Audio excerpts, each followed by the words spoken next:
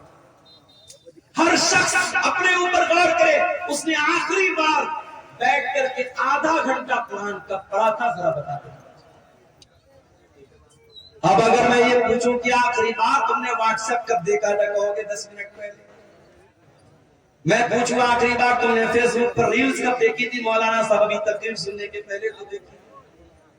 تم نے last time YouTube کے شارٹس کب دیکھے تھے، ابھی تو تقریر میں آنے کے، جلسے میں آنے کے پہلے ہم نے دیکھا تھا۔ یوٹیوب کے لیے ٹائم ہے، فیس بک کے لیے ٹائم ہے، انسٹاگرام کے لیے ٹائم ہے، سوشل میڈیا کے لیے ٹائم ہے، اگر ٹائم نہیں ہے تو قرآن کے لیے ٹائم نہیں ہے۔ وہ لوگوں، یہ دل مردہ ہو چکے ہیں، یہ دل کٹھور ہو چکے ہیں، یہ دل سخت ہو چکے ہیں، ہمارے دلوں کو قرآن اب اچھا نہیں لگتا، ہمارے دلوں کو قرآن، ہمارے دلوں کے اوپر قرآن کا اثر نہیں ہوتا ہے۔ ارے ہمارے دل کی کیا حیثیت ہے؟ ہمارا دل تو گوشت پوست کا بنا ہوا ملائم سا دل ہے۔ کبھی بکرا کھسی ذبح کرتے ہیں آپ، یا بڑا جانور آپ ذبح کرتے ہیں، دیکھا ہوگا آپ نے دل کتنا بڑا ہوتا ہے، دل کی کیا حیثیت ہے۔ ہمارا دل تو گوشت پوست کا معمولی بنا ہوا دل ہے۔ اللہ قرآن میں کہتا ہے، قرآن کے 28ویں پارے میں کہتا ہے، سورہ حشر کی آیت نمبر 21 میں کہتا ہے لو انزلنا هذا القرآن على جبل لرأيته خاشعا متصدعا من خشية الله۔ وہ لوگوں، اس قرآن کو ہم نے کسی پہاڑ کے اوپر بھی اتارا ہوتا تو پہاڑ بھی اللہ کے خوف سے ریزہ ریزہ ہو جاتا، پہاڑ بھی اللہ کے خوف سے چور چور ہو جاتا، پہاڑ بھی قرآن کو سہل نہ کر پاتا۔ یہ قرآن اتنی طاقتور کتاب ہے، اتنی پاورفل کتاب ہے۔ وَتِلْكَ الْأَمْثَالُ نَضْرِبُهَا لِلنَّاسِ لَعَلَّهُمْ يَتَفَكَّرُونَ۔ وہ لوگوں، تمہارا پروردگار مثالیں بیان کر رہا ہے، تم غور کیوں نہیں کرتے؟ عمر ابن خطاب کو دیکھو، اسلام کے بڑے کٹر دشمن ہیں، ابھی اسلام قبول نہیں کیا ہے، اسلام کے بڑے کٹر دشمن ہیں عمر بن خطاب۔ ایک دن خانہ کعبہ کے پاس سے گزر رہے ہیں، اللہ کے پیارے نبی قرآن کی تلاوت کر رہے ہیں، عمر فاروق کے کانوں میں قرآن کی آیت پہنچتی ہے، عمر فاروق کے دل میں خیال آتا ہے اتنی اچھی کتاب ہے، اتنا اچھا کلام ہے، یہ ضرور کسی شاعر کی شاعری ہے، یہ ضرور کوئی پوئٹری ہے، کوئی کویتا ہے، کوئی شاعری ہے۔ شاعری پسند ہے نا؟ ہمارے منہ سے اسید نام کا یہ بچہ آیا ہے، کیوں آیا ہے بھئی؟ آپ کو نعتیں سنا رہا ہے، حمد سنا رہا ہے، کلام سنا رہا ہے، شاعری پسند ہے۔ پچھلے سال ایک پروگرام میں آیا تھا، کہیں پر عدنان پرتاپ گڑھی کو میں نے دیکھا، ان کو بلایا گیا، چھوٹا سا بچہ ہے، اس کو بلایا جا رہا ہے، سفیان کو بلایا جا رہا ہے۔ شاعری پسند ہوتی ہے انسان کو، شاعری میں ایک اٹریکشن ہوتا ہے۔ عمر فاروق نے قرآن کو سنا، قرآن اچھا لگا، قرآن دل کو بھایا، قرآن نے دل کو آکرشت کیا۔ عمر ابن خطاب نے کہا کہ ضرور یہ کسی شاعر کی شاعری ہے، ابھی عمر ابن خطاب کے دل میں یہ خیال آیا تھا، اللہ کے نبی نے قرآن کی یہ آیت پڑھی وَمَا هُوَ بِقَوْلِ شَاعِرٍ قَلِيلًا مَا تُؤْمِنُونَ۔ وہ لوگوں، یہ قرآن کسی شاعر کی شاعری نہیں ہے، یہ قرآن کوئی پوئٹری نہیں ہے، یہ قرآن کوئی کویتا نہیں ہے، تم لوگ ایمان کم رکھتے ہو، قرآن کوئی شاعری نہیں ہے۔ جب یہ خیال ریجیکٹ ہو گیا، حضرت عمر سوچنے لگے کہ اگر یہ قرآن شاعری نہیں ہے تب اتنا اچھا کیوں لگ رہا ہے؟ اس کا مطلب کہ قرآن میجک ہے، قرآن جادو ہے، قرآن کسی کاہن کی کہانت ہے، قرآن کے ذریعے محمد رسول اللہ ہمارے دلوں کو اپنی طرف مائل کر رہے ہیں۔ ابھی عمر ابن خطاب کے دل میں یہ خیال آیا کہ اللہ کے نبی نے قرآن کی اگلی آیت پڑھ دی وَلَا بِقَوْلِ كَاهِنٍ قَلِيلًا مَا تَذَكَّرُونَ۔ وہ لوگوں، یہ قرآن کسی جادوگر کا جادو بھی نہیں ہے، یہ قرآن کسی کاہن کی کہانت بھی نہیں ہے، تنزیل من رب العالمین، یہ قرآن تو اللہ تعالیٰ نے نازل کیا ہے، رب العالمین نے نازل کیا ہے۔ حضرت عمر کے دل پر چوٹ لگی، ان کا دل تھوڑا سا سافٹ ہوا، مگر ابھی اسلام انہوں نے قبول نہیں۔ ایک دن بڑے غصے میں تلوار لے کر کے نکلے، راستے میں ایک صحابی ملے، حضرت نعیم رضی اللہ تعالیٰ عنہ نے پوچھا عمر کہاں جا رہے ہیں؟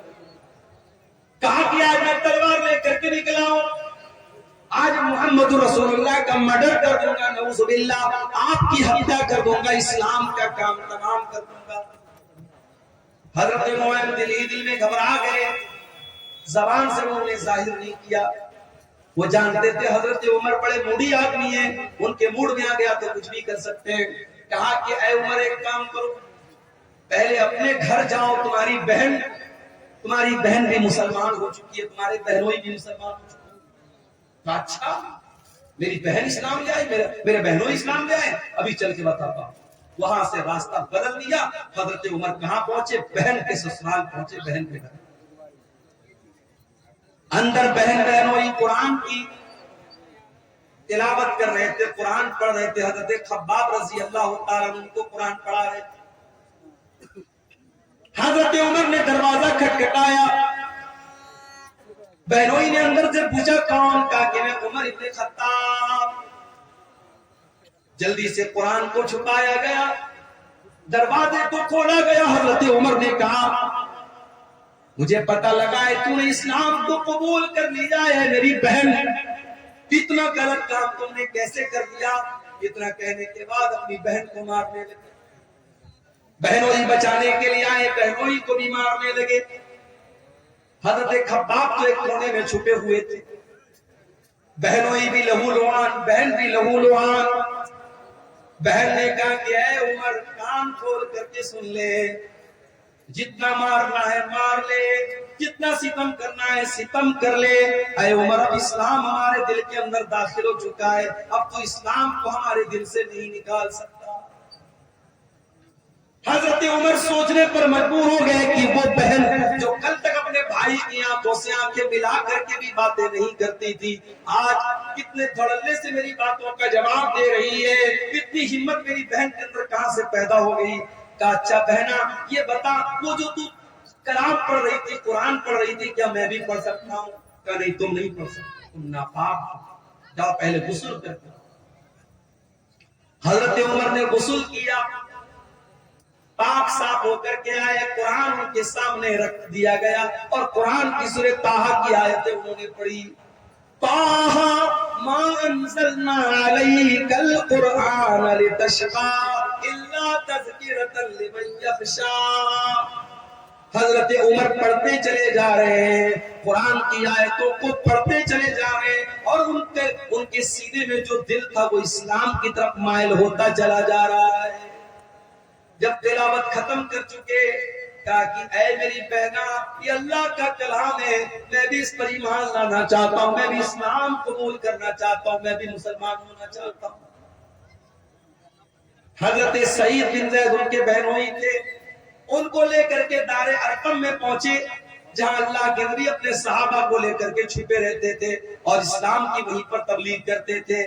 دار ارقم میں پہنچ کر کے حضرت عمر نے دروازہ کھٹکھٹایا، اندر سے پوچھا گیا کون؟ کہا کہ میں عمر بن خطاب۔ اندر صحابہ کرام ڈر گئے کہ ارے عمر آئے، پتہ نہیں کیا ارادہ لیتے۔ حضرت حمزہ بھی اسلام لا چکے تھے، انہوں نے کہا کوئی بات نہیں، آنے دو، اچھے مقصد کے تحت آیا ہے تو اچھی بات ہے، برے مقصد کے تحت آیا ہے تو اسی کی تلوار سے اس کو ختم کر دوں گا۔ دروازہ کھولا گیا، حضرت عمر فاروق رضی اللہ تعالیٰ عنہ اندر آتے ہیں اور اللہ کے نبی کے پاس آ کر کے کہتے ہیں اشہد ان لا الہ الا اللہ واشہد انک رسول اللہ۔ اے اللہ کے نبی، میں کوئی دشمنی کرنے نہیں آیا، میں کوئی مرڈر کرنے نہیں آیا، میں کوئی ہتیا کرنے نہیں آیا، میں اللہ کی توحید کا اعلان کرتا ہوں اور میں آپ کے رسول ہونے کا اعلان کرتا ہوں۔ اللہ کے نبی نے اللہ کا شکر ادا کیا، کیونکہ آپ نے اللہ سے دعا کی تھی کہ اے اللہ تو دو لوگوں میں سے کسی ایک کو اسلام کی توفیق دے دے، چاہے عمر بن ہشام کو جس کو ابو جہل کہتے ہیں اس کو تو اسلام کی توفیق دے دے، چاہے تو عمر بن خطاب کو دے دے۔ اللہ کو عمر بن خطاب پسند تھے، ابو جہل پسند نہیں تھا، ابو جہل کو ایمان کی دولت نہیں ملی، حضرت عمر کو مل گئی۔ اللہ کے نبی نے اللہ کا شکر ادا کیا اور مسلمانوں نے مل کر کے نعرہ تکبیر لگایا، اتنے زور سے نعرہ تکبیر لگایا کہ پوری مکان کی چھت۔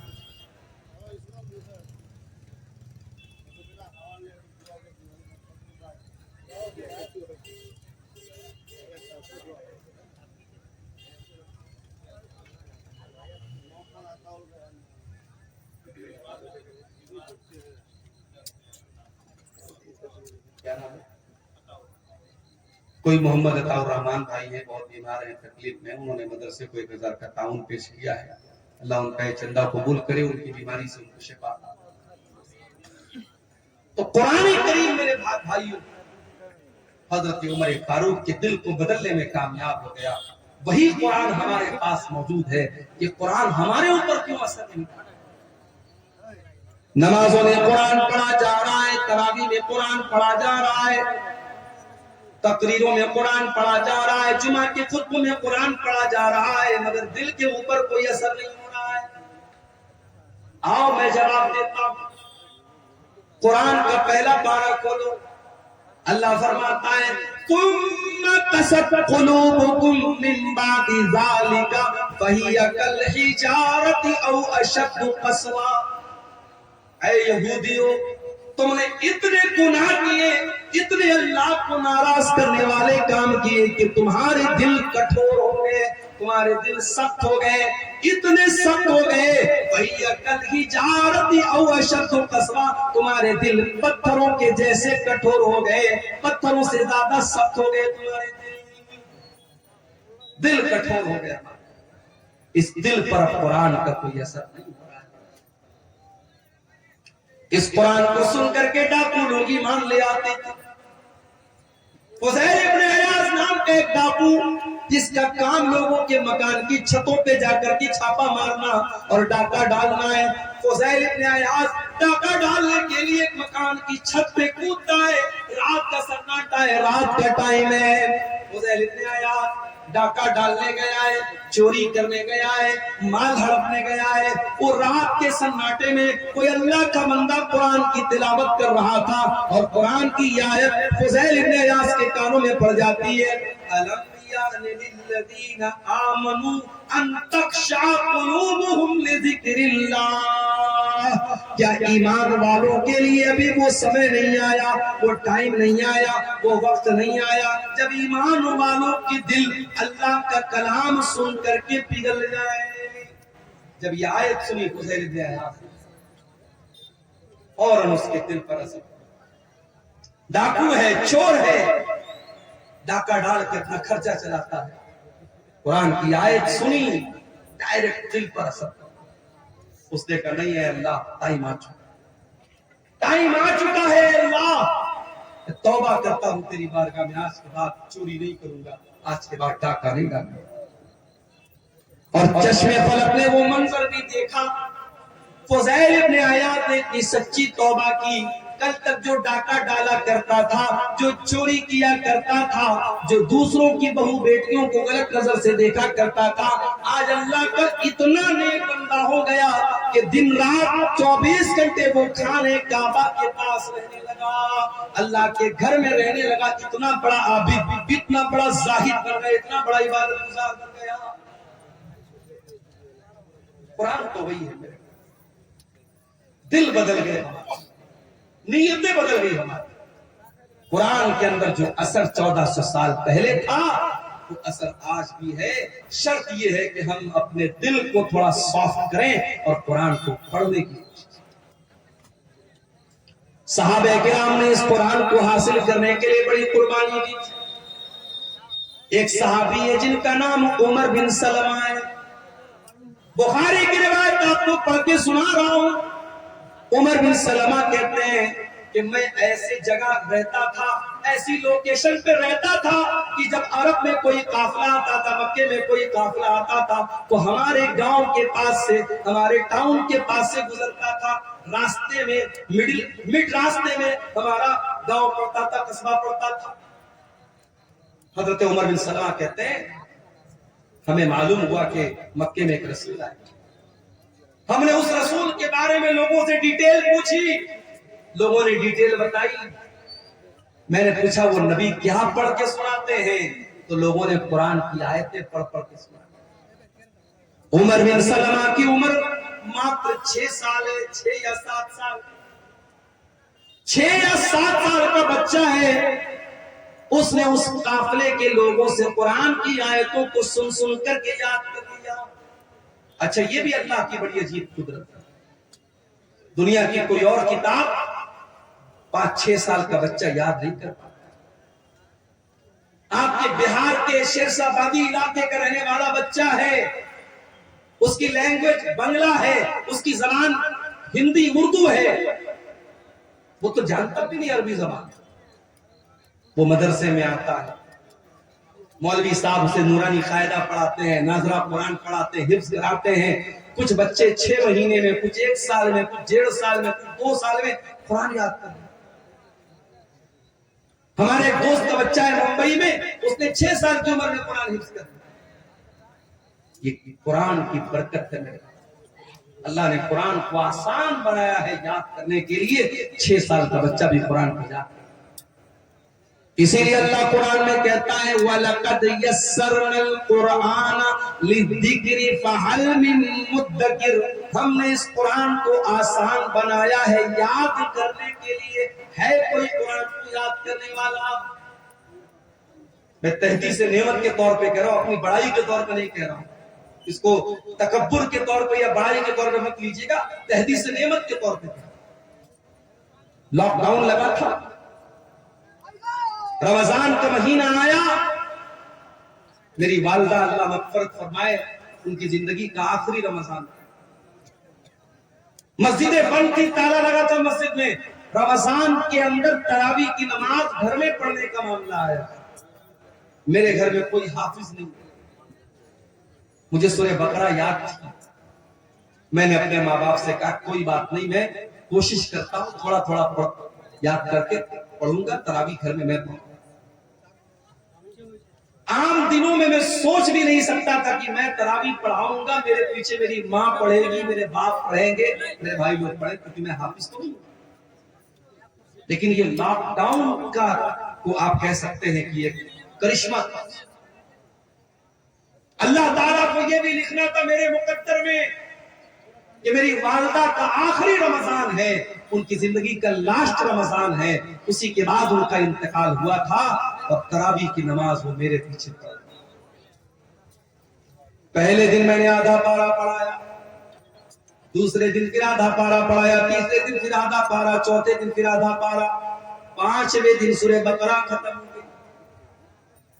سورہ بقرہ کے بعد سورہ آل عمران آتی ہے، میں بیٹھ کر کے آدھا پارا میں نے اور یاد کیا، رات میں تراویح میں پڑھ دیا۔ اگلے دن پھر آدھا پارا یاد کر کے میں نے تراویح میں پڑھایا۔ اس طریقے سے تقریباً 10.5-11 پارے رمضان کی برکت سے میں نے یاد کر۔ لاک ڈاؤن کے پیریڈ میں میرے پیارے بھائیوں آدھا پارہ روز بیٹھ کر کے یاد کرتا تھا، رات میں تراویح پڑھا دیتا ہوں. یہ کوئی بڑائی کے طور پہ نہیں کہہ رہا ہوں، یہ قرآن کا کمال ہے، یہ قرآن کا اعجاز ہے. اللہ کہتا ہے وَلَقَدْ يَسَّرْنَا الْقُرْآنَ لِلذِّكْرِ فَهَلْ مِن مُدَّكِرٍ. وہ لوگوں ہم نے قرآن کو آسان بنایا ہے یاد کرنے کے لیے، کیا ہے کوئی قرآن کو یاد کرنے والا؟ حضرت عمر بن سلمہ کہتے ہیں میں 6 سال کا بچہ تھا اور قرآن کو پڑھ پڑھ کے سن کر کے میں نے یاد.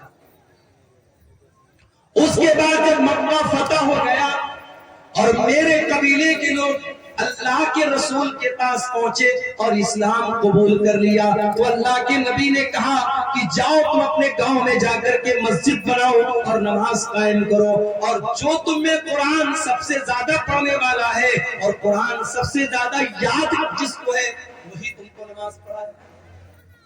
جب میرے گاؤں میں لوگ آئے تو سب سے زیادہ قرآن مجھ کو یاد، اور اسی لیے امام بخاری رحمۃ اللہ علیہ اس حدیث کو صحیح بخاری میں جب لائے ہیں تو چیپٹر کیا قائم کیا ہے؟ باب امامۃ الصبی، کہ اگر بچہ بھی قرآن کا حافظ ہے، قرآن اچھا پڑھ رہا ہے اور بچہ سمجھدار ہے، صحیح طریقے سے نماز پڑھ رہا ہے تو بچے کو بھی امام بنا سکتے ہیں. بچے کو امام بنانے میں کوئی حرج نہیں. حضرت عمر بن سلمہ کہتے کہ میرے گاؤں کے لوگوں نے دیکھا کہ سب سے زیادہ قرآن تو اس کو یاد ہے، کہا چل بھائی تو نماز پڑھ. ابھی یہ کہتے ہیں کہ میں بہت غریب فیملی سے تعلق رکھتا تھا، ایک ہی چادر تھی میرے پاس، ایک ہی چادر تھی، وہی لنگی بھی تھی اور وہی میرا کرتا بھی تھی، ایک ہی چادر میں پہنا کرتا تھا، ایک ہی چادر پہن کر کے میں نماز پڑھاتا تھا. میرے پیچھے مردوں کی سب لگتی تھی اور مردوں کے پیچھے عورتوں کی سب لگتی تھی. جب میں سجدے میں جاتا تھا تو کبھی کبھی پیچھے سے میری شرمگاہ دکھنے لگتی تھی، پیچھے سے میرا پاخانے کا راستہ دکھنے لگتا تھا. عورتوں نے آ کر کے شکایت کی کہ ارے کم سے کم اپنے امام کا کو کپڑا تو ڈھنگ کا دے دو، ان کی شرمگاہ پیچھے سے نظر آ جاتی ہے. تب لوگوں نے مجھے خرید کر کے دوسری چادر دی اور مجھے زندگی میں کبھی اتنی خوشی نہیں ہوئی جتنی اس ایک چادر کے پانے کے بعد. یہ تھے صحابہ کرام جنہوں نے قرآن کو حاصل کرنے کے لیے اتنی محنت. اور میں آپ کو یہ بھی بتا دوں، کوئی پوچھ سکتا ہے بھائی قرآن کی ضرورت کیا ہے؟ ہمارے پاس اتنی نالج ہے، اتنی عقل ہے، ہمیں قرآن کی کیا ضرورت ہے؟ میں ایک بہت پوائنٹ کی بات آپ کو بتانے جا رہا ہوں. دیکھو نالج ہم حاصل کرتے ہیں 3 چیزوں سے. پہلی چیز، اللہ تعالیٰ نے ہماری باڈی میں 5 سینس رکھے. ہم کوئی چیز دیکھ کر کے پتہ لگا لیتے ہیں. جیسے میری آنکھیں دیکھ رہی، سامنے ٹیوب لائٹ لگی ہے، وائٹ روشنی ہے، ہماری آنکھوں سے پتہ لگتا ہے. یہ جھالر جو لگی ہے ریڈ کلر کی ہے، وائٹ کلر کی ہے. ہم آنکھوں سے کوئی چیز دیکھ کر کے علم حاصل کرتے ہیں. کان سے سن کر کے بھی ہمیں علم حاصل کرتے ہیں. میوزک بج رہا ہے، تقریر بج رہی ہے، قرآن کی تلاوت بج رہی ہے، خسر خسر ہو رہی، کیا ہو رہا ہے؟ کان سے سن کر کے ہمیں معلوم ہے. اسی طریقے سے ہم سونگ کر کے پتہ لگا لیتے ہیں، خوشبو ہے کہ بدبو ہے، مہک آ رہی ہے، اچھی مہک ہے، بری مہک ہے، سونگ کر کے پتہ لگ جاتا ہے. اسی طریقے سے ٹچ کر کے ہمیں پتہ لگ جاتا ہے یہ موبائل ہے، یہ سخت ہے کہ سافٹ ہے، یہ برف ہے ٹھنڈی ہے کہ گرم ہے، ہم چھو کر کے بتا دیں. اسی طریقے سے میرے بھائیوں ہم زبان سے چکھ کر کے بتا دیتے ہیں کھٹی ہے کہ میٹھی ہے، کڑوی ہے کہ اچھی ہے، ہم زبان سے چکھ کر کے بتا دیتے ہیں. اللہ تعالیٰ نے ہماری باڈی میں 5 سینس رکھے ہیں. ہم دیکھ کر کے، سن کر کے، چکھ کر کے، ٹچ کر کے ہم پتہ لگا سکتے ہیں کہ کون سی چیز ہے. مگر کبھی کبھی ہمارے یہ 5 جو سینس ہیں یہ کبھی کبھی دھوکہ کھا جاتے ہیں. مثال کے طور پر آپ ٹرین میں بیٹھے ہوئے، ٹرین کی کھڑکی کے پاس آپ بیٹھے ہوئے، آپ کی آنکھوں کو ایسا لگ رہا ہے کہ ٹرین کے باہر جتنے پیڑ پودے ہیں، جتنے گھر اور مکانات ہیں، سب چل رہے ہیں، سب موو کر رہے ہیں، حرکت کر رہے ہیں. آنکھوں کو لگ رہا ہے ایسا، مگر ریئل میں ایسا نہیں ہے. ریئل میں کیا ٹرین چل رہی ہے، کوئی پیڑ نہیں چل رہا ہے، کوئی مکان نہیں چل رہا ہے، مگر آنکھوں کو ایسا لگ رہا ہے کہ مکان چل رہا ہے، پیڑ چل رہا ہے. تو آنکھیں دھوکہ کھاتی. آپ کو بخار ہے, فیور ہو گیا آپ کو, میں آپ کے پاس میٹھی چائے لے کے آیا, آپ نے پیا, کہا ارے یار عبد الغفار صاحب آپ نے بڑی پھیکی چائے, چائے تو میٹھی ہے مگر آپ کی زبان دھوکہ کھا گئی. کیوں؟ آپ کو فیور ہے, بخار ہے. پتا یہ چلا کہ یہ 5 سینس جو ہماری باڈی میں ہے یہ کبھی کبھی دھوکہ کھا جاتے ہیں, اور جب یہ دھوکہ کھاتے ہیں تو کون سی چیز ہمیں بتاتی ہے کہ صحیح کیا ہے غلط کیا ہے؟ ہماری عقل بتاتی, ہمارا برین بتاتا, ہمارا مائنڈ بتاتا. مگر مائنڈ بھی کبھی کبھی دھوکہ کھا جاتا ہے. مثال کے طور پر آپ شادی کرتے ہیں, آپ کی ماں آپ کے لیے رشتہ دیکھنے جاتی ہے, عقل کہتی ہے کہ ارے رشتہ دیکھنے کے لیے باہر جانے کی کیا ضرورت ہے, اس کی بہن موجود ہے نا, اس کی بہن اسی گھر میں رہتی ہے, اس گھر کے سارے طور طریقے جانتی ہے, بہن سے شادی کو نہیں کرا دیتے. عقل کہتی ہے جب شادی کرنا ہے تو باہر کیوں رشتہ دیکھ رہے ہو, گھر کے اندر کیوں نہیں کر دیتے. مگر یہاں عقل کی نہیں چلے گی, یہاں چلے گی اللہ کی وحی کیا کہتی ہے, اللہ کی شریعت کیا کہتی ہے, اللہ کا قرآن کیا کہتا ہے. اور اللہ کا قرآن کہتا ہے کہ بہن اور بیٹی سے شادی نہیں. تو پتہ یہ چلا کہ جہاں 5 سینس کام کرنا بند کر دے وہاں عقل کام کرتی ہے, اور جہاں عقل کام کرنا بند کر دے وہاں اللہ کی وحی کام کرتی ہے, اللہ کی شریعت کام کرتی ہے. اور اللہ کی شریعت 2 چیزوں کا نام ہے, ایک کا نام قرآن ہے اور ایک کا نام سنت ہے. انہی دونوں چیزوں کا نام شریعت ہے, انہی دونوں چیزوں کا نام اسلام. اسی لیے اللہ کے نبی فرماتے ہیں انی قد ترکت فیکم شیئین, میں 2 چیزیں تمہارے بیچ میں چھوڑ کے جا رہا ہوں, لن تدلوا بعدہما, ان 2 چیزوں کو جب تک تم تھامے رہو گے کبھی گمراہ نہیں ہو سکتے. کتاب اللہ و سنت, ایک اللہ کی کتاب اور ایک میری سنت ہے. قرآن اور حدیث, انہی دونوں چیزوں کو جب تک پکڑے رہو گے, تھامے رہو گے, کبھی گمراہ نہیں. تو قرآن میرے پیارے ساتھیو اللہ کی آخری اور یہ واحد کتاب ہے جس کی حفاظت کی گارنٹی اللہ تعالیٰ نے خود دی. تورات کی حفاظت کی گارنٹی ان کے علماء کو دی گئی, زبور کی حفاظت کی گارنٹی ان کے علماء کو دی گئی, انجیل کی حفاظت کی گارنٹی ان کے علماء کو دی گئی. مگر جب قرآن اللہ نے نازل کیا تو اعلان کر دیا اِنَّا نَحْنُ نَزَّلْنَا الذِّكْرَ وَإِنَّا لَهُ لَحَافِظُونَ. وہ لوگوں, اس قرآن کو ہم نے اتارا ہے اور اس قرآن کی حفاظت کرنے والے بھی ہم ہیں. قرآن کی حفاظت اللہ. دنیا کے اندر جتنے قرآن کے نسخے ہیں سارے نسخے اگر جلا بھی دیے جائیں, ختم بھی کر دیے جائیں, نشٹ بھی کر دیے جائیں, 5 سال کا بچہ آئے گا اور کہے گا آؤ مجھ سے سن لو, الحمدللہ رب العالمین سے لے کر کے من الجنۃ والناس تک پورا قرآن پڑھ کے سنا دے گا کہ اللہ نے قرآن کی حفاظت کا سسٹم رکھا ہے, اللہ نے قرآن کی سرکشا کا سسٹم. اور یہ بھی یاد رکھو میرے بھائیو, قرآن شفا بھی ہے. ہم نے یہ سمجھا قرآن ہمارے بخار اور زکام کی دوا ہے. بچے کو نظر لگ گئی, قرآن پڑھ کے دم کر دیا. کوئی بیمار ہو گیا, قرآن پڑھ کے دم کر دیا. ہم نے قرآن کو جسم کی بیماریوں کے لیے شفا بنا کے رکھا ہے. یقیناً قرآن فزیکل بیماریوں کے لیے بھی شفا ہے, مگر اس سے بڑھ کر کے قرآن روح کی بیماری کے لیے شفا ہے. قرآن اسپریچول بیماری کے لیے شفا ہے.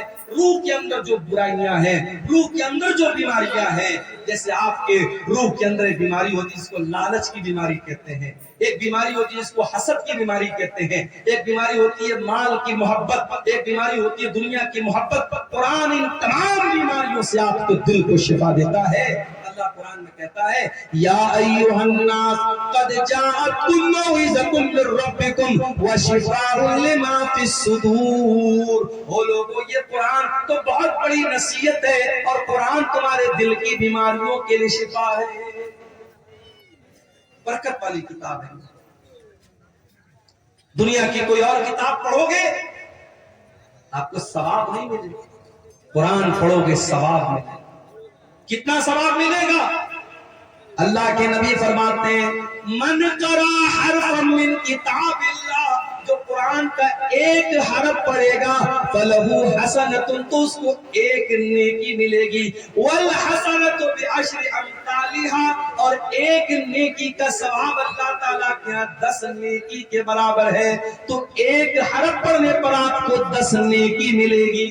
اللہ کے نبی فرماتے ہیں جب تم الف لام میم پڑھو گے تو تم کو ایک نہیں 30 نیکی ملے گی، کیونکہ الف الگ ایک حرف ہے، لام الگ ایک حرف ہے، میم الگ ایک حرف ہے۔ سوال پیدا ہوا ہے اللہ میں شیرشاہ آبادی ہوں، میں بنگلہ بھاشی ہوں، میں قرآن جب پڑھتا ہوں تو میری زبان نہیں چلتی ہے، میں قرآن اٹک اٹک کر کے پڑھتا ہوں، میں قرآن کو فلوئنٹلی نہیں پڑھ پاتا ہوں، میں رفتار کے ساتھ قرآن نہیں پڑھ پاتا ہوں۔ اے اللہ میری زبان لڑکھڑاتی ہے قرآن پڑھنے کے ٹائم، تو کیا مجھے قرآن پڑھنے کا ثواب ملے گا کہ نہیں ملے گا؟ اللہ کے نبی فرماتے ہیں والذی یقرأ القرآن وہو یتعتع، جو اٹک اٹک کے قرآن پڑھ رہا ہے اس کی زبان سے صحیح طریقے سے ادا نہیں ہو رہا ہے، اس کی لینگویج الگ ہے، اس کی بھاشا الگ ہے، وہ قرآن کو اٹک اٹک کر کے پڑھ رہا ہے، اس کو ڈبل ثواب ملے گا، دوہرا ثواب ملے گا۔ اللہ کی قدرت اور اللہ کے خزانے میں کوئی کمی نہیں ہے۔ آپ دوسری بھاشا جانتے ہیں اور یہ بھی کوئی بہانہ نہیں ہے۔ آپ کو معلوم ہوگا حرم کے ایک امام گزرے ہیں، انتقال ہو گیا ان کا نام قاری ایوب۔ قاری ایوب کہاں کے رہنے والے تھے؟ برما کے رہنے والے تھے، میانمار کے رہنے والے، برما کے رہنے والے تھے۔ قاری ایوب حرم کے امام بنے تھے، مکے کے امام بنے تھے، اللہ کو پیارے ہو گئے۔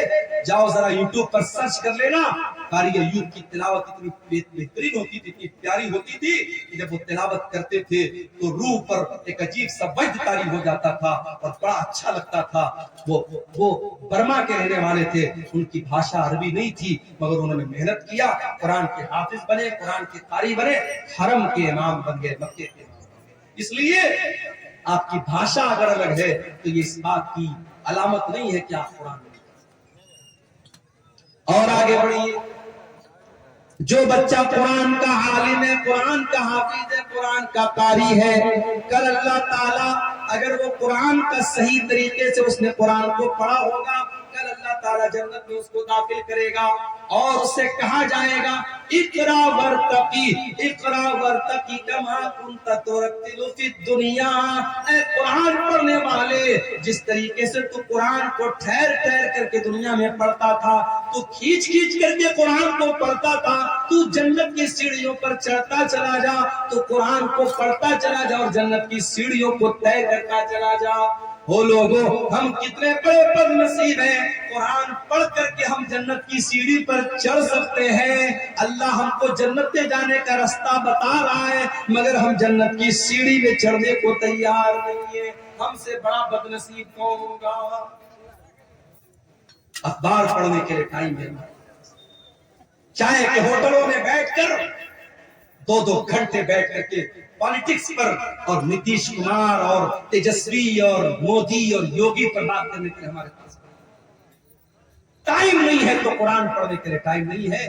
ہم ٹائم پاس کرتے ہیں مگر قرآن پڑھنے کے لیے ہمارے پاس میرے بھائیوں، یہ قرآن آپ کے دلوں میں زندگی پیدا کرتا ہے۔ اللہ کی قسم کھا کر کے کہتا ہوں، کسی اچھے قاری کی آواز میں ذرا قرآن کو سنو، میوزک بھول جاؤ۔ میوزک تو آپ کے دل کو مردہ کرتا ہے۔ میوزک کے بارے میں بعض علماء نے لکھا ہے کہ میوزک جو ہوتا ہے یہ زنا کا دروازہ کھول دیتا ہے۔ میوزک جو ہوتا ہے نا، وہ آپ کی شہوت کو بھڑکاتا ہے، آپ کی اچھاؤں کو جاگرت کرتا ہے، آپ کی جو ڈیزائرز ہیں اس کو وہ بھڑکاتا ہے، لیکن قرآن آپ کے اندر اللہ کا ڈر کرتا ہے۔ اسی لیے اللہ کے نبی قرآن کو پڑھتے بھی تھے اور سنتے بھی تھے۔ ایک مرتبہ آپ نے عبداللہ بن مسعود سے کہا، اے عبداللہ تم مجھے قرآن پڑھ کے سناؤ۔ اچھا میں اسٹیج پر آتا ہوں نا تو کچھ بچے جو ہے وہ سیلفی لینے چلے آتے ہیں، مولانا صاحب ایک سیلفی لینا چاہتے ہیں، تو مجھے ایک بات یاد ہے، اب سیلفی بھی لیتے ہیں تو ماشاءاللہ وہ آج کل فلٹر چلتا ہے نا، فلٹر اسنیپ چیٹ کا بڑا فلٹر چلتا ہے، ہمارے نوجوان لڑکے لگا دیتے ہیں۔ ایک لڑکا میرے ساتھ سیلفی لے رہا تھا، کوئی فلٹر اس نے یوز کیا، ایسا لگ رہا تھا ہونٹوں پہ لپسٹک ہے۔ میں نے کہا بھائی پہلے ہٹا اس کو، عجیب و غریب شکل آنے لگتی ہے۔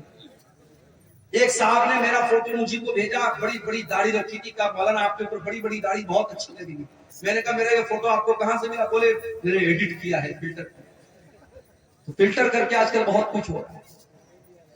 میں آپ سے کہتا ہوں کہ فوٹو کو فلٹر مت کرو، اپنے آپ کو فلٹر کرو۔ انسان دبلا ہوتا ہے، جم جاتا ہے کہ میری باڈی صحیح ہے، لیکن اگر آپ کے اندر ایمان کی طاقت ہے تو آپ دبلے پتلے بھی ہیں تب بھی اللہ کے پیارے بن سکتے۔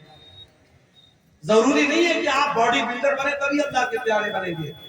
ہاں، گٹکھا کھا کر کے اپنے آپ کو دبلا مت کرو۔ جتنے گٹکھا کھانے والے لڑکے نا، اور حضرت موسیٰ علیہ السلام کا واقعہ یاد ہے تمہیں؟ موسیٰ علیہ السلام نے ایک آدمی کو ایسا مکہ مارا، ایک مکہ مارا وہ مر گیا۔ موسیٰ علیہ السلام کے مکے میں اتنی طاقت تھی، ایک مکہ مارا مر گیا ہوا۔ اور آج کل ہمارا نوجوان گٹکھا کھا کھا کر کے اتنا کمزور ہو چکا ہے کہ وہ کسی کو مکہ مارے گا تو خود ہی گر جائے۔ تو گٹکھا کھا کر کے اپنے آپ کو برباد نہ کرو۔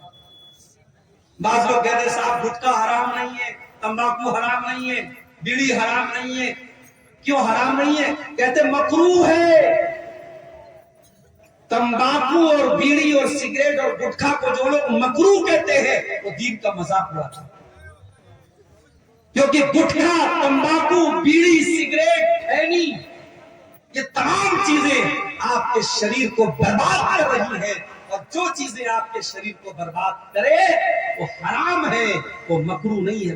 مکروہ کس کو بولتے ہیں؟ ایک سوال بھی میرے پاس، میری جیب میں پرچی رکھی ہوئی ہے۔ ایک صاحب نے سوال کیا، مولوی صاحب ذرا اس مسئلے کو بیان کر دیجئے گا کہ ایک آدمی جنگیہ پہن کر اور گمچھا رکھ کر کے سال کی سال نماز پڑھاتا ہے اور مسئلہ بیان کرتا ہے کہ نماز ہو جائے گی۔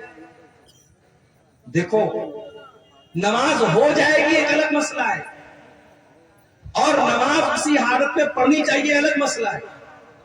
نماز آپ جب پڑھیں تو بہترین لباس میں پڑھیں، جو لباس آپ عزت دار کا جو لباس ہے، جو آپ کہیں جاتے ہیں جو لباس پہن کے جاتے ہیں وہ لباس آپ پہن کر جائیں۔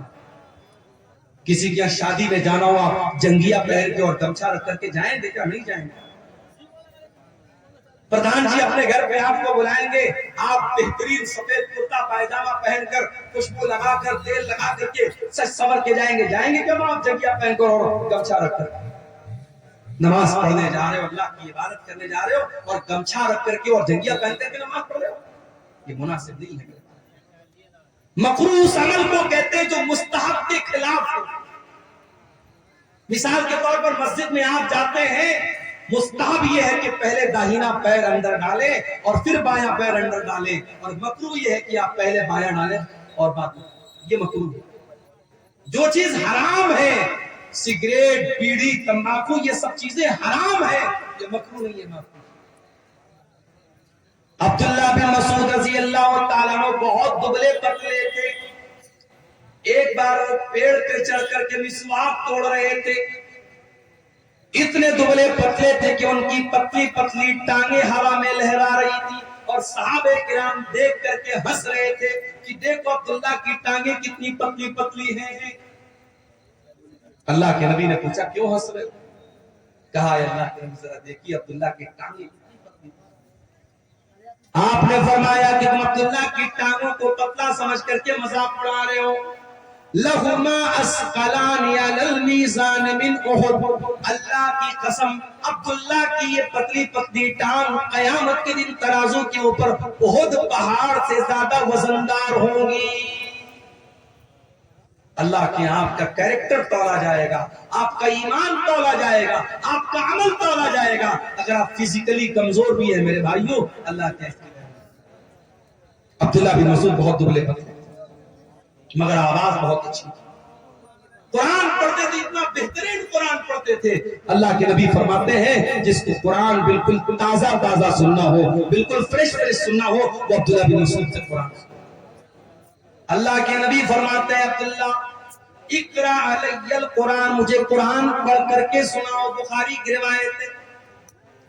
حضرت عبداللہ کہتے ہیں اللہ کے نبی میں آپ کو قرآن کیسے پڑھ کے سناؤں؟ یہ قرآن تو آپ ہی کے اوپر اترا ہے، آپ ہی کے اوپر نازل ہوا ہے، میں آپ کو قرآن کیسے پڑھ کے سناؤں؟ آپ نے فرمایا ہے عبداللہ میں آج دوسرے کے منہ سے قرآن سننا چاہتا ہوں۔ حضرت عبداللہ کہتے ہیں میں قرآن پڑھنے لگا، قرآن پڑھتے پڑھتے سورہ نساء کی تلاوت کرنے لگا، سورہ نساء پڑھنے لگا، اللہ کے نبی غور سے سن رہے ہیں، میں قرآن پڑھتا چلا جا رہا ہوں۔ قرآن پڑھتے پڑھتے جب میں سورہ نساء کی اس آیت پر پہنچا، فَكَيْفَ إِذَا جِئْنَا مِنْ كُلِّ أُمَّةٍ بِشَهِيدٍ وَجِئْنَا بِكَ عَلَىٰ هَٰؤُلَاءِ شَهِيدًا۔ اے نبی اس وقت کو یاد کیجئے جب ہم تمام لوگوں پر آپ کو گواہ بنا کے لائیں گے، ہر امت میں اس کے نبی کو گواہ بنائیں گے اور آپ کی امت کے اوپر آپ کو گواہ بنائیں گے۔ جب اس آیت پر میں پہنچا ہوں، حضرت عبداللہ کہتے ہیں اللہ کے نبی نے فرمایا اے عبداللہ بس کرو، روک دو تلاوت، روک دو۔ کہتے میں نے نظریں ڈال کر کے دیکھا فَإِذَا عَيْنَاهُ تَذْرِفَانِ، اللہ کے نبی کی دونوں آنکھوں سے آنسو بہ رہے ہیں، اللہ کے نبی رو رہے ہیں، اللہ کے نبی کی دونوں آنکھوں سے آنسو بہ رہے ہیں۔ آپ کے کندھے پر قیامت کے دن جو ذمہ داری ڈالی جائے گی اس ذمہ داری کا احساس کر کے اللہ کے نبی رو رہے ہیں۔ نبی کو اپنی ذمہ داری کا احساس، ہمیں اور آپ کو اپنی ذمہ داری کا کوئی احساس نہیں۔ جوان بیٹی رات کو 2-2 بجے تک آن لائن ہے، چیٹنگ کر رہی ہے، ماں کو کوئی فرق نہیں پڑ رہا ہے، باپ کو کوئی فرق نہیں پڑ رہا ہے، نہ ماں کو اپنی ذمہ داری یاد ہے نہ باپ کو اپنی ذمہ داری۔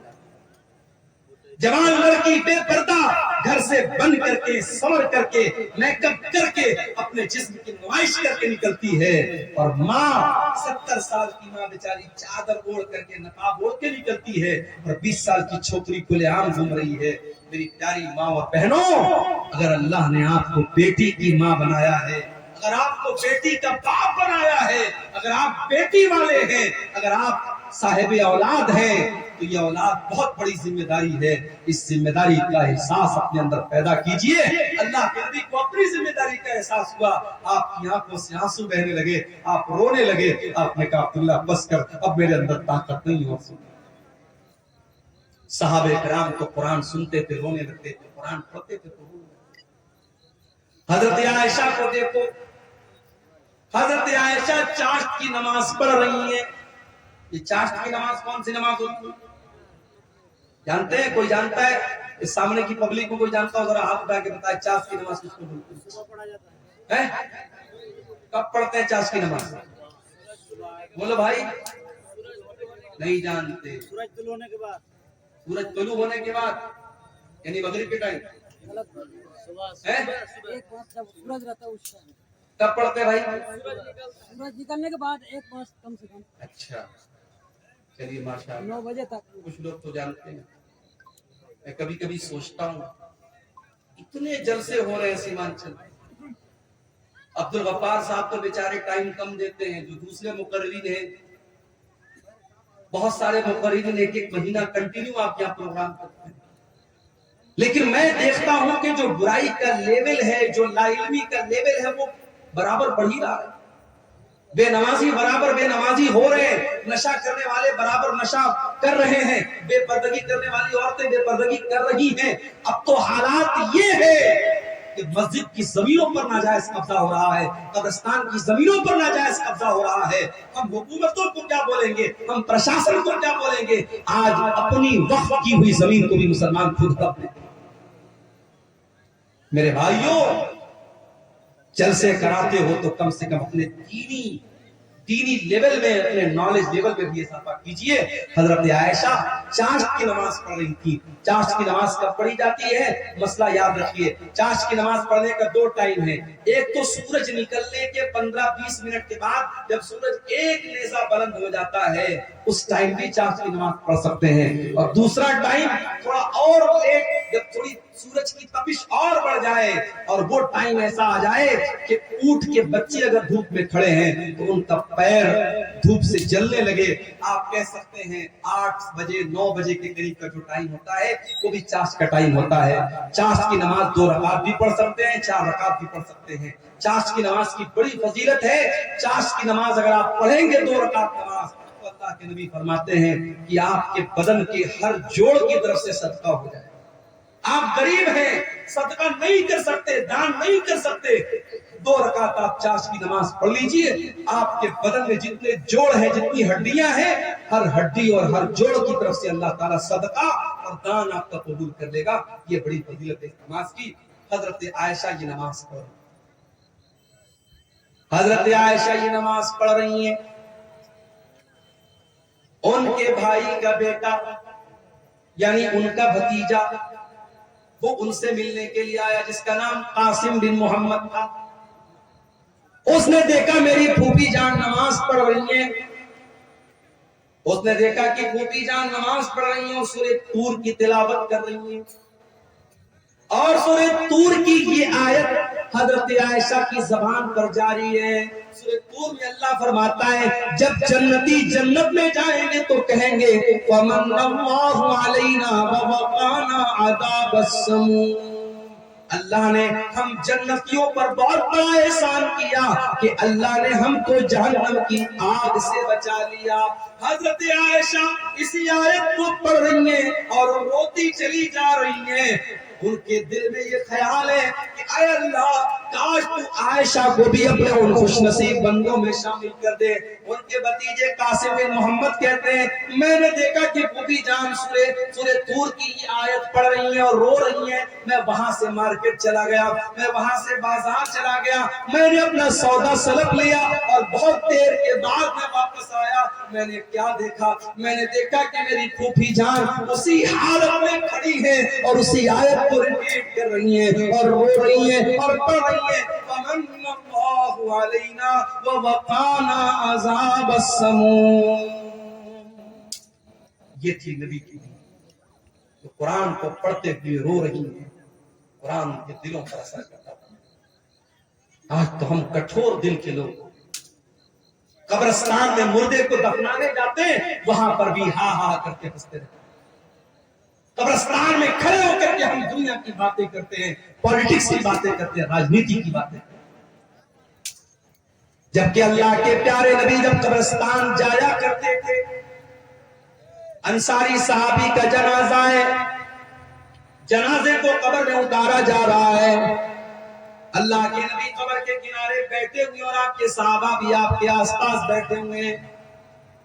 آپ نے قبر کو دیکھا اور قبر میں اپنے صحابی کی لاش کو اترتے ہوئے دیکھا، اللہ کے نبی رونے لگے، فبکا، آپ کی آنکھوں سے آنسو بہنے لگے اور آپ بھی رونے لگے اور آپ کے آس پاس جتنے صحابہ تھے وہ سب رونے لگے اور اللہ کے نبی اپنے صحابہ سے کہنے لگے لِنِزْلِ هَذَا فَأَعِدُّوا يَا إِخْوَانِي، اے میرے بھائیو، اے میرے صحابہ، اس قبر کی تیاری کرو، یہاں تم سب کو آنا ہے۔ بنارس سے ایک مرتبہ میں ایک پروگرام میں جا رہا تھا، تقریباً 150-200 کلومیٹر دور ایک جگہ پڑتی ہے شاہ گنج، میں وہاں پروگرام میں جا رہا تھا۔ ہمارے ایک ساتھی تھے کار چلا رہے، راستے میں ایک جنگل آیا، اچانک ان کی ہیڈ لائٹ سے کام کرنا پڑتا، جنگل کے بیچ میں ہیڈ لائٹ سے کام کرنا پڑتا، خوب اندھیرا، جنگل کے بیچ میں کار کھڑی ہے، ہم کار کے اندر ہیں، اے سی چل رہی ہے لیکن لائٹ بند ہو گئی، اندھیرا ہو گیا، تو ہمارے دل اور دماغ میں ڈر کی ایک لہر دوڑ گئی۔ غور کرو میرے پیارے بھائیو، ہم قبر کے اندر جب جائیں گے، ہمارے ماں باپ ہم کو دفنانے کے بعد، ہمارے بچے ہم کو دفنانے کے بعد، ہمارے رشتہ دار ہم کو دفنانے کے بعد مٹی اپنے ہاتھ سے جھاڑ کر کے چلے جائیں گے، منکر نکیر آئیں گے، اس قبر کی تاریکی میں ہمارے پاس کوئی موبائل کا ٹارچ نہیں ہوگا جس کو ہم جلا سکیں، کوئی اے سی اور کولر نہیں ہوگا جس کی ہوا کھا سکیں، منکر نکیر آئیں گے اور 3 سوال کریں گے، من ربو کا، من نبیوں کا، ما دینوں کا۔ اے اللہ کے بندے تو بتا تیرا رب کون ہے، تو بتا تیرا دین کیا ہے، تو بتا تیرے نبی کون ہے۔ اور یہ 3 سوالوں کا جواب میتھمیٹکس کی بکس میں نہیں ملے، ان تینوں سوالوں کا جواب وگیان اور سائنس کی کتابوں میں نہیں ملے گا، ان تینوں سوالوں کا جواب ہسٹری اور اتہاس کی کتاب میں نہیں ملے گا، بھگول کی کتاب میں نہیں ملے گا، ہائی اسکول اور انٹر کے سلیبس میں نہیں ملے گا۔ ان تینوں سوالوں کا جواب مدرسہ دارالقرآن عزیزیہ کے جو بچے جس کتاب کو پڑھ کے حافظ ہوئے ہیں اس کتاب کے اندر ملے گا۔ قرآن جواب دے گا ان تینوں سوال کا، تیرا رب کون ہے، تیرا دین کیا ہے، تیرے نبی کون ہے۔ اور جب بندہ صحیح جواب دے گا، میرا رب اللہ ہے، میرا دین اسلام ہے، میرے نبی محمد صلی اللہ تعالی علیہ وسلم ہے، تو فرشتہ پوچھے گا کہ تجھے یہ سوال، ان سوالوں کا جواب تجھے کیسے پتا چلا؟ تو بندہ کہے گا قرأت کتاب اللہ، اے اللہ میں نے قرآن کو پڑھا تھا، میں نے اللہ کی کتاب کو پڑھا تھا، قرآن پڑھا تھا، اس لیے میں نے ان تینوں سوالوں کا جواب۔ تو میرے بھائیوں اس کتاب پر آپ محنت کرو، اس کتاب کے پڑھنے والے یہاں بچے پڑھ رہے ہیں، مدرسوں کو حقیر مت جانو میرے بھائی، مدرسوں میں پڑھانے والے مولویوں کو حقیر مت جانو۔ کمیٹی کے لوگوں نے مجھ کو پرچی دی کہ مولوی صاحب ذرا چندے کے لیے بول دیجئے، چندہ بہت کم ہوا ہے۔ یہ افسوس کی بات ہے، تکلیف کی بات ہے۔ اسی آپ کے شیرزابادی سماج میں فضول کاموں کے لیے لاکھوں روپے خرچ ہو جاتے ہیں، مشاعرہ ہو جائے ابھی لاکھوں روپے خرچ ہو جائے، کوئی فضول چیز ہو جائے، کوئی کھیل ہو جائے، کوئی ناچ گانا ہو جائے، لاکھوں روپے آپ خرچ کرنے کے لیے تیار ہو جائیں گے۔ اس سال بھر کے مدرسے کا بجٹ آپ کے اس چندے سے چلتا ہے، اور آج اگر جلسے والوں کو اردو بھاشی مقرر سے یہ کہنا پڑے کہ چندہ کم ہوا ہے، آپ تعاون کی اپیل کیجئے، تو یہ ہمارے اور آپ کے لیے چلو اور پانی کا دودھ۔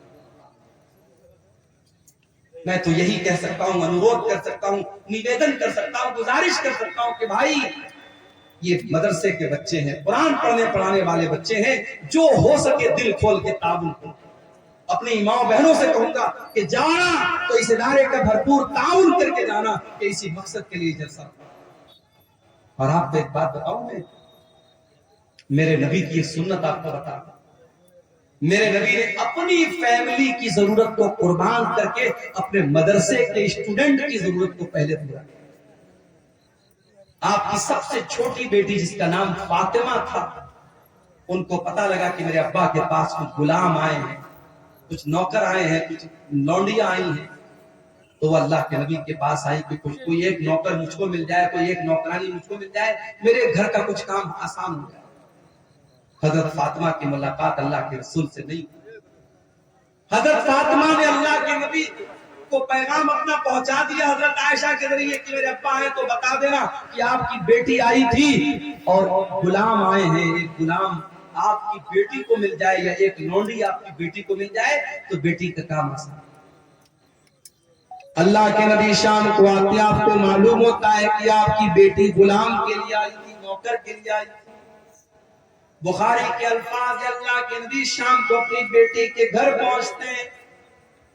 حضرت علی کہتے ہیں ہم دونوں میاں بیوی بستر پر بیٹھے ہوئے تھے، اللہ کے نبی آتے ہیں، دروازہ کھٹکھٹاتے ہیں، اندر آتے ہیں اور بستر پہ آ کر کے اپنی بیٹی اور داماد کے بغل میں بیٹھ جاتے ہیں، اور اللہ کے نبی اپنی بیٹی سے کہتے ہیں اے میری بچی، مجھے پتا چلا کہ تو غلام لینے کے لیے میرے پاس آئی تھی، تو لونڈی لینے کے لیے میرے پاس آئی تھی، اے میری بچی ابھی تو میرے مدرسے کے جو طلبہ ہیں، جو اصحاب صفہ ہیں، جو دین حاصل کرنے کے لیے جو میرے غریب صحابہ مسجد میں رہتے ہیں، اے میری بچی ان کے کھانے کا انتظام نہیں ہے، ان کے جینے کا انتظام نہیں ہے، اے میری بچی ان غلاموں کو بیچ کر کے پہلے میں ان کا انتظام کروں گا، اس کے بعد میں دیکھوں گا میری بیٹی کو کیا ضرورت ہے۔ اللہ نبی کی سنت کو بھی آج زندہ کرنے کی ضرورت ہے میرے بھائیوں۔ اللہ کے نبی نے پہلے اپنی بیٹی کی ضرورت کو پورا نہیں کیا، پہلے اپنے مدرسے کے بچوں کی ضرورت۔ حقیر نہ جانو مدرسے کے بچوں کو۔ اللہ کے نبی فرماتے خیرکم من تعلم القرآن وعلمہ، تم میں سب سے بہترین انسان وہ ہے جو قرآن کو سیکھتا ہے، جو قرآن کو سکھاتا ہے، جو قرآن کا ٹیچر ہے، جو قرآن کا اسٹوڈنٹ ہے، اس سے بہترین کوئی انسان نہیں ہے۔ آپ کی نظر میں سائنس پڑھانے والے کی سیلری کتنی ہونی چاہیے؟ آپ کی نظر میں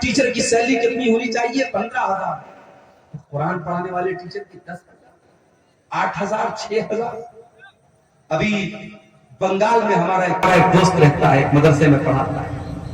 بنگال میں ممتا بنرجی جو ہے وہاں امام کو بھی کچھ سیلری دیتی ہے، بیچارہ اپنے محلے کی مسجد میں امامت بھی کراتا ہے، مدرسے میں بھی کراتا ہے۔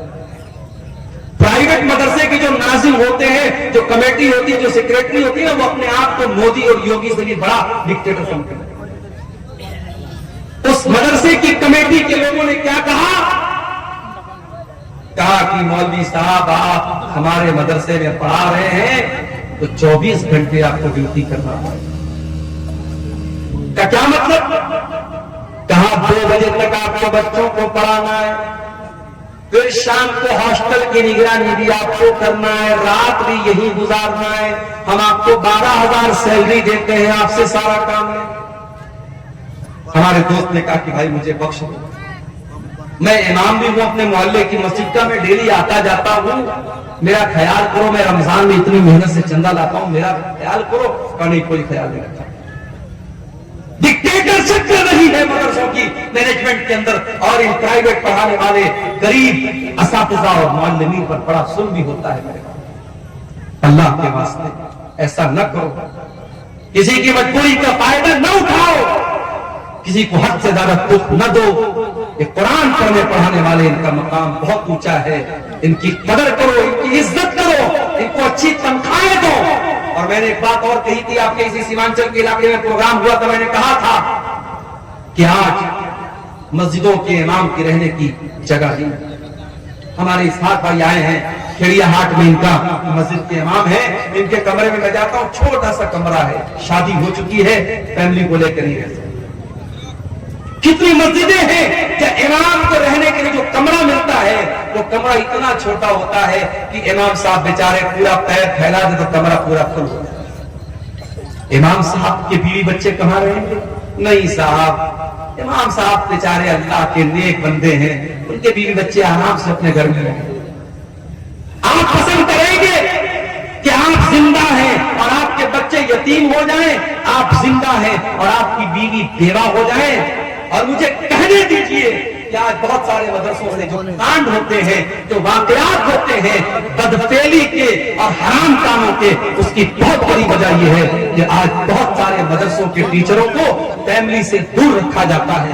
میرا بس چلے تو ہر مدرسے میں یہ قانون لگا دوں کہ جتنے بھی ٹیچر رہیں گے فیملی کے ساتھ رہیں گے، بیوی بچوں کے ساتھ رہیں گے، ان کے بیوی بچوں کے ساتھ ان کا انتظام کیا جائے، ورنہ ان مدرسوں کو بند کر دیا جائے۔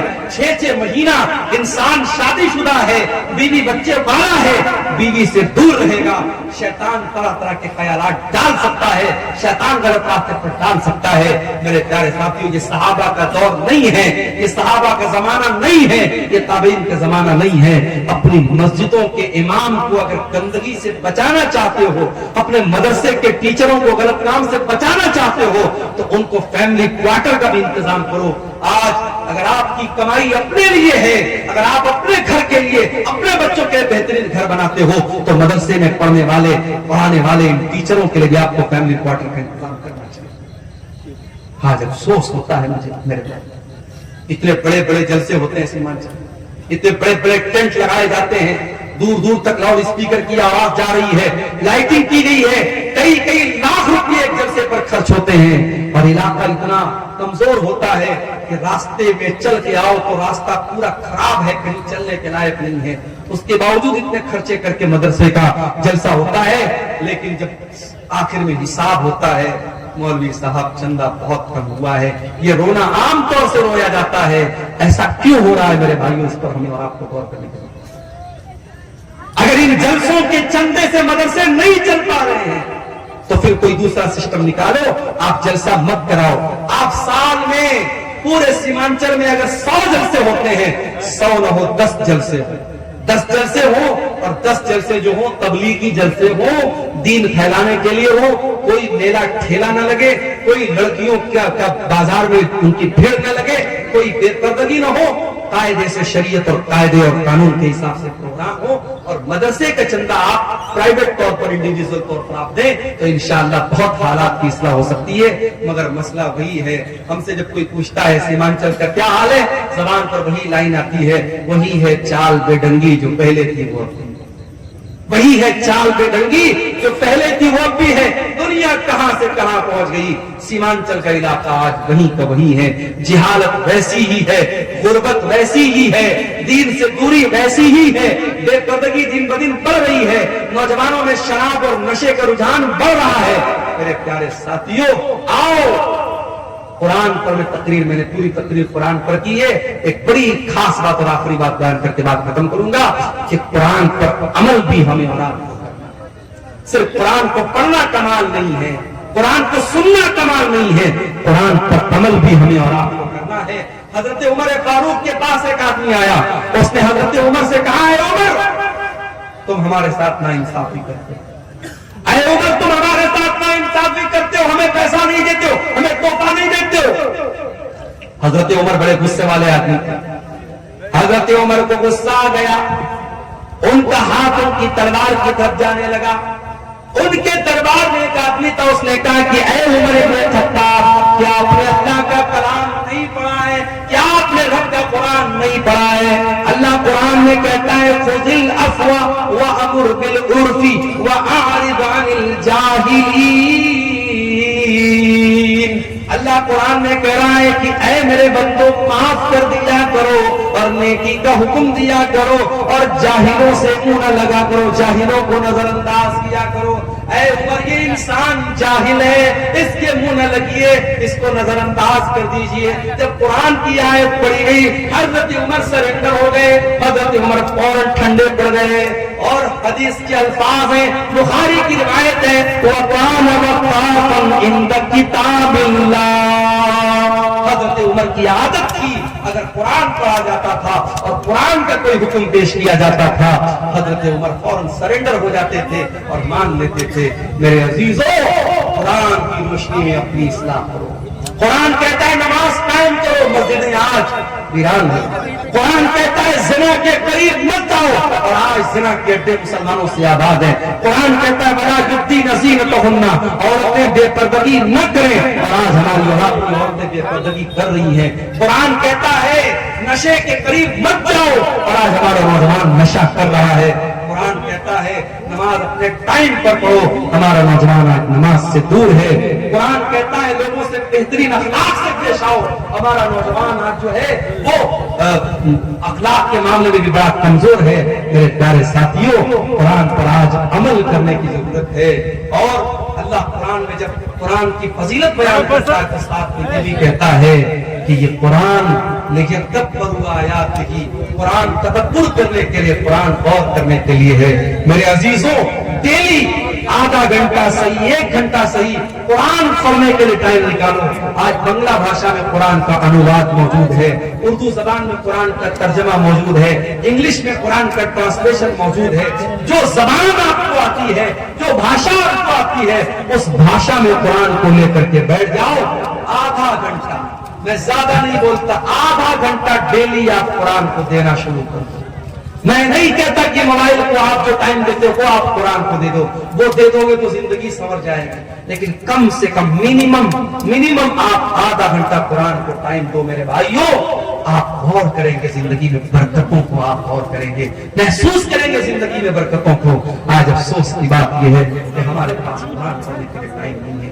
دنیا جہان کی کتابوں کو ہم پڑھتے ہیں لیکن قرآن کو نہیں پڑھتے ہیں۔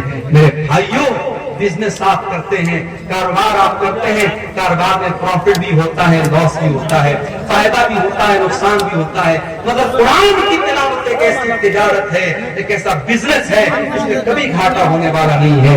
اللہ قرآن میں فرماتا ہے ان الذین یتلون کتاب اللہ، جو لوگ قرآن کی تلاوت کرتے ہیں، وَأَقَامُوا الصَّلَاةَ نماز قائم کرتے ہیں، وَأَنفَقُوا مِمَّا رَزَقْنَاهُمْ سِرًّا وَعَلَانِيَةً، اور جو روزی ہم نے دی ہے اس میں سے خرچ کرتے ہیں، کھل کر کے بھی خرچ کرتے ہیں اور چھپ کر کے بھی خرچ کرتے ہیں۔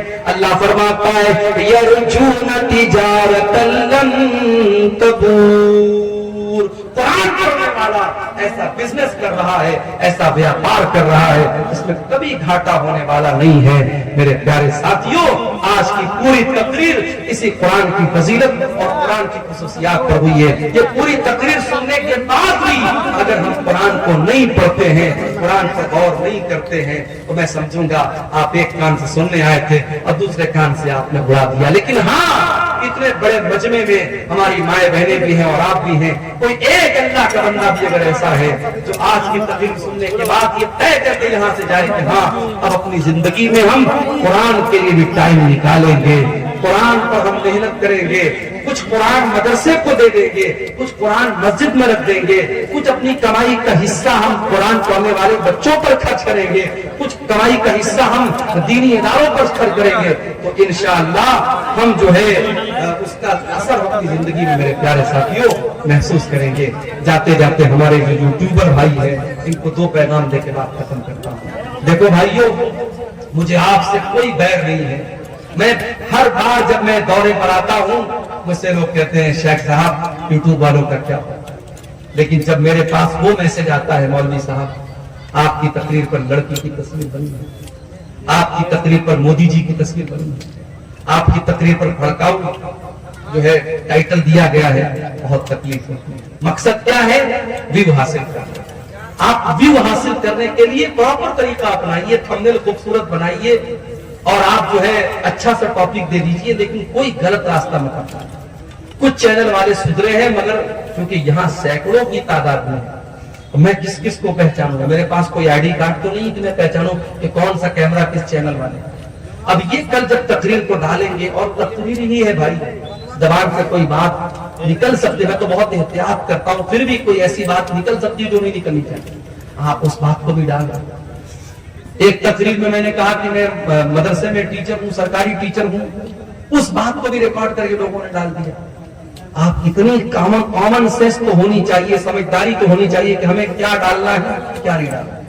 ایک بات تو میں یہ کہوں گا کہ آپ اللہ کے واسطے جب آپ یوٹیوب پر تقریر کو اپلوڈ کریں تو آپ الٹی سیدھی بات کریں۔ مولانا صاحب نے لڑکی کا واقعہ بیان کیا، میاں بیوی کا واقعہ، میاں بیوی یعنی بالی ووڈ کی کسی فلم کا سین اٹھا کے ڈال دیا تھمبنیل میں، مولانا صاحب نے میاں بیوی کے بارے میں کیا بیان کیا۔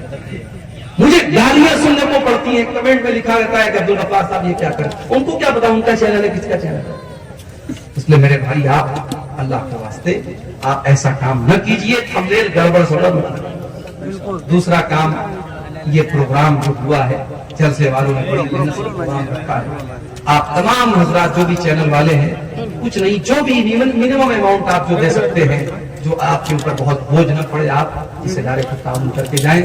شیخ توحید صاحب بھی بیان کر کے گئے ہیں، ادارہ بہت پرانا ادارہ ہے اور اس لائق ہے کہ ہم اس ادارے کا تعاون کریں۔ اللہ تعالیٰ ہم سب کو اس کی توفیق عطا فرمائے، چہرے سننے سے زیادہ اللہ تعالیٰ ہم سب کو عمل کی توفیق عطا فرمائے۔ رب العالمین قرآن کریم کو ہمارے سینوں کا قرار بنا دے، ہمارے دلوں کی بہار بنا دے، ہماری آنکھوں کا نور بنا دے اور ہمیں قرآن کریم سے اپنا تعلق جوڑنے کی توفیق عطا فرمائے۔ آمین۔ وآخر دعوانا الحمد للہ رب العالمین۔ السلام علیکم ورحمۃ اللہ۔